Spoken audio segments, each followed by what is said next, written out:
ನನಗೆ ಪ್ರಸಾದ ಕೊಡೋದಿಲ್ವಾ? ನೀನ್ ಯಾಕೋ ಬಂದೆ ಇಲ್ಲಿಗೆ? ನಿನ್ನಂಥವ್ರಿಗೆ ನಾನು ಪ್ರಸಾದ ಕೊಡ್ಬೇಕಾ? ಪ್ರಸಾದ ಅನ್ನೋದು ಪವಿತ್ರವಾದದ್ದು. ನಿನ್ನ ಪಾಪಿಗಳಿಗೆಲ್ಲ ಕೊಡೋದಕ್ಕಾಗೋದಿಲ್ಲ. ಹಾಗಾದ್ರೆ ಈ ನನ್ನ ಕೈಗಳಿಗೆ ಪಾಪದ ಕಲೆ ಹತ್ತಿದೆಯಾ? ನನ್ನ ಕೈ ಅಷ್ಟೊಂದು ಕಲ್ಮಶ ಆಗಿದೆಯಾ? ಎಷ್ಟೊಂದು ಕ್ಲೀನ್ ಆಗಿದೆ ನನ್ನ ಕೈ.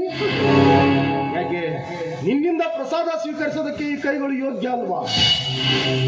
ಕೇವಲ ಕೈಗಳು ಸ್ವಚ್ಛವಾಗಿದ್ರೆ ಸಾಲೋದಿಲ್ಲ ಭೈರತಿ. ಮನಸ್ಸು, ಮುಖ್ಯವಾಗಿ ಮನಸ್ಸು ಪರಿಶುದ್ಧವಾಗಿರಬೇಕು. ಒಬ್ಬ ಗಂಡಸಿನೆದುರು ಒಬ್ಬ ಹೆಣ್ಣು ನಿಂತಿದ್ದಾಳೆ ಅಂದ್ರೆ ಅವಳನ್ನು ನೋಡುವ ದೃಷ್ಟಿ ಚೆನ್ನಾಗಿರ್ಬೇಕು. ಅದನ್ನೇ ತಿಳ್ಕೋ.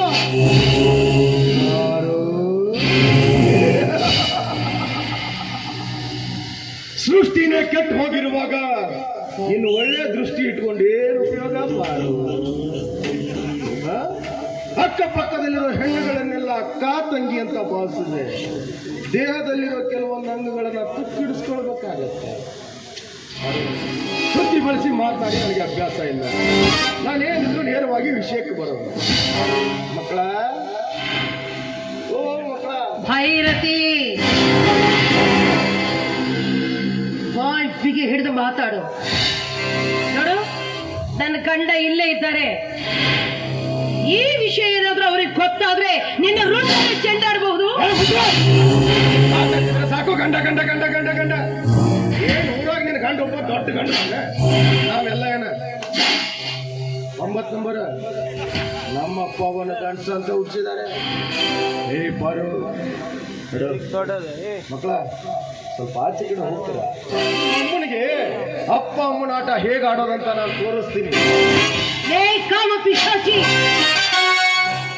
ಪವಿತ್ರವಾದ ದೇವಸ್ಥಾನದಲ್ಲಿ ನಿಂತು ಈ ರೀತಿ ಅಸಭ್ಯವಾಗಿ ವರ್ತಿಸೋದಕ್ಕೆ ನಿನಗೆ ನಾಚಿಕೆ ಆಗೋದಿಲ್ವೇನೋ? ಮರ್ಯಾದೆಯಿಂದ ಹೇಳ್ತಾ ಇದ್ದೀನಿ, ಹೊರಟು ಹೋದ್ರೆ ನಿನಗೂ ಒಳ್ಳೇದು, ನನಗೂ ಒಳ್ಳೇದು. ಹೇಳಿದ್ರೆ ಅನುಭವಿಸ್ತೀಯ ಮಗನೇ. ಅನುಭವಿಸೋದಕ್ಕೆ ತಾನೇ ಬಂದದ್ದು. ಏನಂತ ಕೇಳೋದಿಲ್ಲ. ತುಂಬಿರೋ ಈ ಅಂದಾನ ಕಲ್ಲಾಗಿರೋ ಆ ದೇವರು ಬಂದು ನನ್ನ ಕೈ ಹಿಡಿತಲ್ಲ, ಸಾಧ್ಯನೇ ಇಲ್ವಲ್ಲ. ಅಂದಾಗ ನಾವು ಅನುಭವಿಸುವ ಸುಖಕ್ಕೆ ಯಾರು ಕಲ್ಲು ಹಾಕ್ತಾರೆ?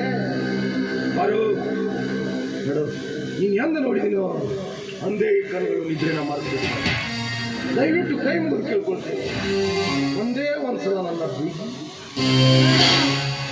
ಬೇಡ ಭೈರತಿ, ನನ್ನನ್ನು ಕೆಣಕಬೇಡ. ನೀನ್ ಎಷ್ಟು ಬೇಡ ಬೇಡ ಅಂತೀಯೋ ಅಷ್ಟು ಆಸೆ ನನ್ನಲ್ಲಿ ಉಕ್ತಾ ಇದೆ ಪಾರು.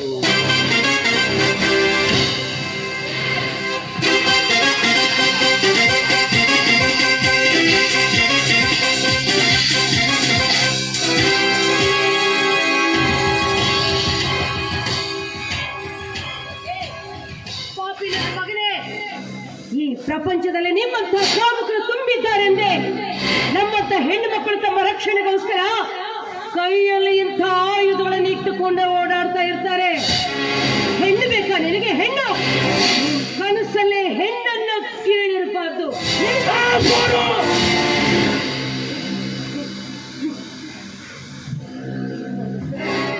ಅಂದ್ರೆ ಇದಕ್ಕಿಂತ ಘೋರವಾಗಿ ಅನುಭವಿಸ್ತೀಯ.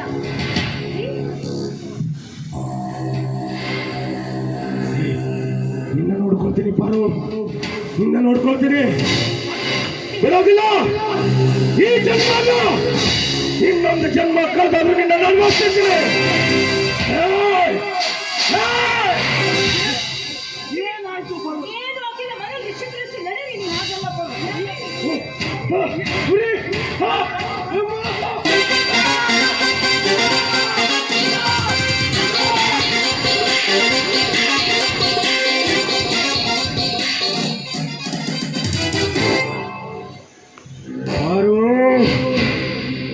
ಈ ದಿನ ಈ ಸೌಂದರ್ಯಕ್ಕೆ ಗಾಯ ಮಾಡೋದೆಲ್ಲ ಅಂದ ಚಂದ ತುಂಬಿಕೊಂಡಿರೋ ನಿನ್ನ ಮನದ ಮೈದಾನದಲ್ಲಿ ನಾನು ಆಟ ಆಡದೆ ಹೋದ್ರೆ ನನ್ನ ಹೆಸರು ಬೈರತಿನೇ ಅಲ್ಲ. ಹೇ ಸೌಂದರ್ಯವತಿ ತೋರು, ನಿನ್ನ ಸೌಂದರ್ಯ ನೋಡಿದ ಮೇಲೆ ಈ ಗಾಯ ನನಗೆ ಯಾವ ಲೆಕ್ಕ ಕಲೆ ಅನುಭವಿಸ್ತೀನಿ. ವರ್ಷಾಣೆ ಕಳಿಲೆ ಯುಗಾನೆ ಕಳಿಲೆ ಈ ಸೌಂದರ್ಯ ಸರಿಯಾದ ಬಿಡೋದಿಲ್ಲ. ಈ ಭೈರತೆ ಬರ್ತೀನಿ, ನೀನು ಮನೆ ಬಾಗಿಲಿಗೂ ಬರ್ತೀನಿ. ಭವತಿ ಭಿಕ್ಷಾಂಗಿ ಅಂತ ಕೇಳ್ತೇನೆ, ಒಪ್ಪದಿದ್ರೆ ಹೊತ್ತಂಗೋ ತೀರಿಸ್ಕೊತೀನಿ. ಅದು ಈ ಬೈರಾಗಿ ಭೈರತೆ.